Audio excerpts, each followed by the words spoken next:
YouTube ప్రేక్షకులకు నా యొక్క ధన్యవాదాలు.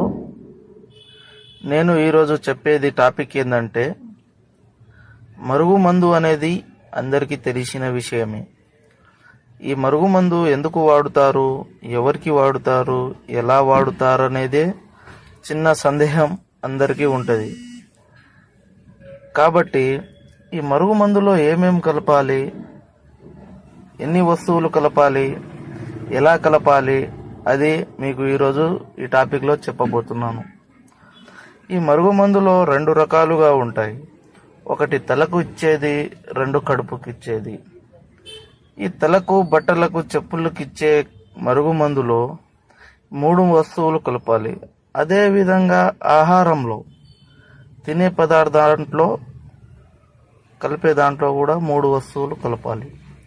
ఈ 3 వస్తువులు కలపకుండా కొంతమంది మరుగుమందు ఇచ్చేసి దాన్ని ఎలా వాడాలో చెప్పక చాలామంది అలాంటి పనిలో విఫలమైపోతున్నారు.